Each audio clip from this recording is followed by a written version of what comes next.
Assalamualaikum warahmatullahi wabarakatuh. Perkenalkan, kami dari kelompok 5 ingin mempresentasikan hasil diskusi kelompok kami yang bertemakan sosialisasi, yang beranggotakan saya sendiri, Putri Adelia Sujanto, yang kedua Fahrul, yang ketiga Maulana Malik Ibrahim, yang keempat Muhammad Syawal Baktiar, yang kelima Rifka Aulia Ihsan, yang keenam Ferry Agus Diwiento, dan yang ketujuh Rifka Aryati.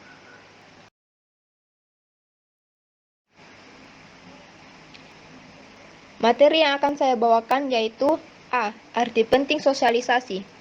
Proses sosialisasi merupakan suatu proses yang sangat besar signifikasinya bagi kelangsungan keadaan tertib masyarakat. Artinya, hanya lewat proses sosialisasi itu sajalah norma-norma sosial yang menjadi determinan segala keadaan tertib sosial itu dapat diwariskan dan diteruskan dari generasi ke generasi.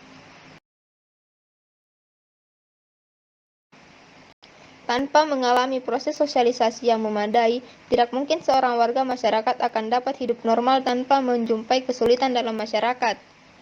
Hanya lewat proses sosialisasi ini sajalah generasi muda akan dapat belajar bagaimana seharusnya bertingkah pekerti di dalam kondisi dan situasi tertentu.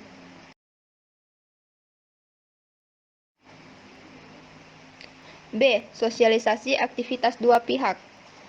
Sosialisasi yaitu suatu proses yang diikuti secara aktif oleh dua pihak. Pihak pertama yaitu pihak yang menyosialisasi dan pihak kedua yaitu pihak yang disosialisasi.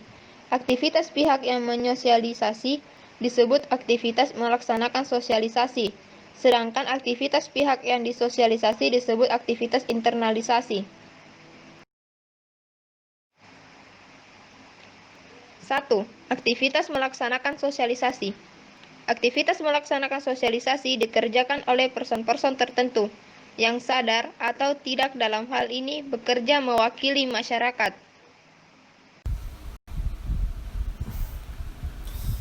2. Proses internalisasi.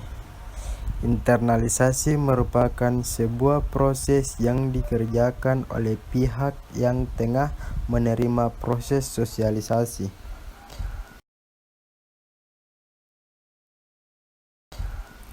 C. Sosialisasi dan pembentukan kepribadian. Kepribadian adalah kecenderungan psikologik seseorang untuk melakukan tingkah pekerti sosial tertentu, baik yang bersifat tertutup maupun yang terbuka. Karena merupakan kecenderungan psikologik, maka kepribadian itu adalah gejala yang berbeda di tengah alam fisik atau jiwa seseorang. Dalam ilmu sosiologi, kepribadian dipelajari di dalam hubungan dengan persoalan bagaimanakah kelompok masyarakat memengaruhi pengembangan dan perubahan kepribadian seseorang.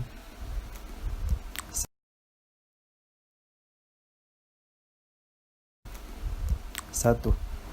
Peran kelompok dalam pembentukan kepribadian. Dalam hal pembentukan kepribadian ini, kelompok atau orang di dalam masyarakatlah yang selalu melakukannya. Yang menjadi dasar pula mengapa kelompok mungkin menentukan pembentukan kepribadian seseorang ialah bahwa organisme manusia dan fisik manusia itu pada saat kelahirannya adalah begitu plastis dan fleksibel, yang kiranya itulah yang menyebabkan mengapa kelompok mungkin membentuk atau memengaruhi kepribadian seseorang.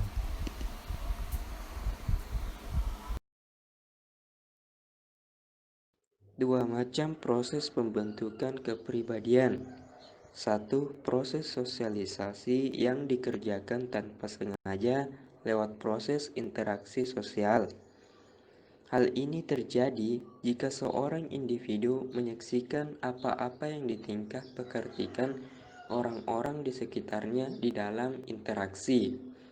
2. Proses sosialisasi yang dikerjakan secara sengaja lewat proses pendidikan dan pengajaran.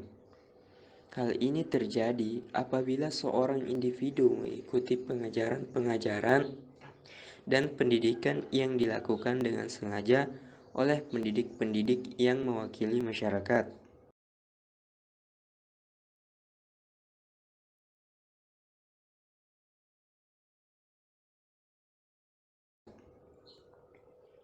Terbentuknya kepribadian, norma-norma, pola-pola, tingkah pekerti, dan nilai-nilai kultural lainnya yang disosialisasikan secara langsung lewat proses pendidikan dan pengajaran dengan menggunakan simbol-simbol arbitrair ataupun yang disosialisasikan secara tidak langsung lewat perwujudannya yang konkret di dalam bentuk interaksi kelompok kesemuanya diterima dan diperhatikan oleh individu yang tengah terbentuk kepribadiannya.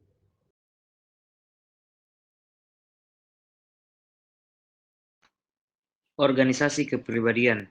Seorang warga masyarakat agar dapat mengikuti aktivitas-aktivitas interaksi sosial di dalam kelompoknya, harusnya menguasai sejumlah norma terlebih dahulu, atau dengan kata lain, harus membentuk organisasi kepribadian terlebih dahulu.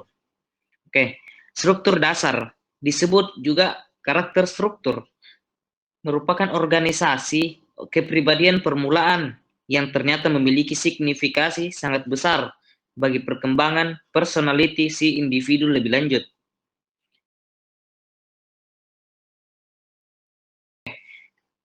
Aneka ragam kepribadian kelompok sosial.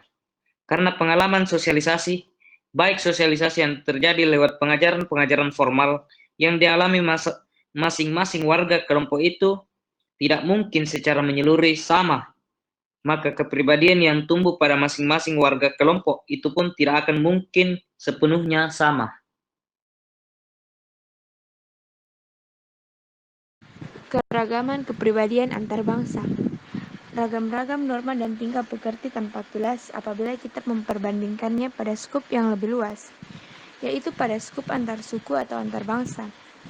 Studi-studi antropologi menunjukkan dengan jelas bagaimana besar perbedaan dan keragaman kultur antar suku dan antar bangsa itu. Itulah sebabnya, maka melalui isi ajaran yang disosialisasikan yang ternyata berbeda-beda, itu kepribadian-kepribadian yang terbentuk pada berbagai bangsa. Itu pun akan menjadi berbeda-beda dan beragam-ragam pula. Perubahan kultur dan perubahan kepribadian. Dapat disimpulkan bahwa terjadinya perubahan-perubahan kultur akan menimbulkan perubahan-perubahan kepribadian pula. Harus diakui bahwa merubah kultur itu tidak selamanya mudah, lebih-lebih kalau perubahan itu bersifat drastis. Maka yang terjadi bukanlah pengubahan kepribadian bangsa itu secara drastis, melainkan terjadinya disorganisasi kepribadian dari bangsa itu. Media sosialisasi. Media sosialisasi merupakan tempat di mana sosialisasi itu terjadi, atau disebut juga sebagai agen sosialisasi atau sarana sosialisasi. Yang dimaksud dengan agen sosialisasi adalah pihak-pihak yang membantu seorang individu menerima nilai-nilai atau tempat di mana seorang individu belajar terhadap segala sesuatu yang kemudian menjadikannya dewasa.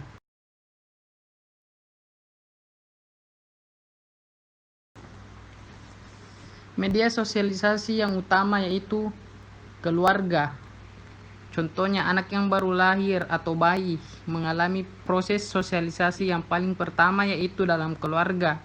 Disinilah anak pertama kali mengenal lingkungan sosial dan budayanya, juga mengenal seluruh anggota keluarganya sampai akhirnya anak itu mengenal dirinya sendiri.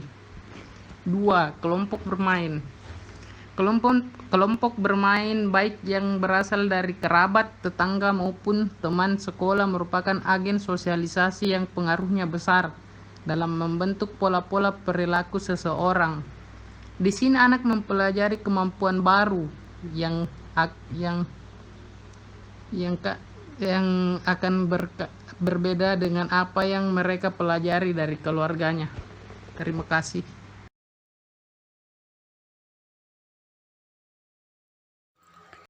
Media sosialisasi sekolah. Sekolah merupakan media sosialisasi yang lebih luas dari keluarga.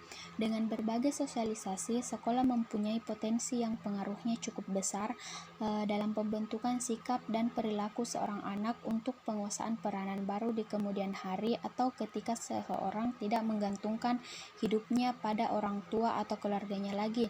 Secara perinci, Robert Dreben pada tahun 1968 mencatat beberapa hal yang dipelajari anak di sekolah selain membaca, menulis, dan berhitung, yaitu aturan mengenai kemandirian, prestasi, universalisme, dan spesifitas.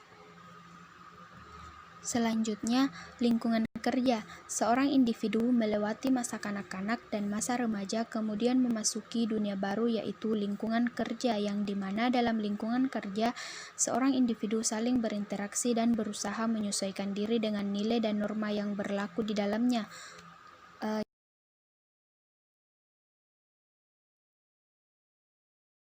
Yang terakhir, media massa. Media massa merupakan sosialisasi yang kuat dalam membentuk keyakinan baru atau mempertahankan keyakinan yang ada. Dalam kehidupan masyarakat modern, media massa sangat berperan penting dikarenakan komunikasi merupakan suatu kebutuhan yang sangat penting untuk menyampaikan dan menerima informasi dari satu pihak ke pihak lain.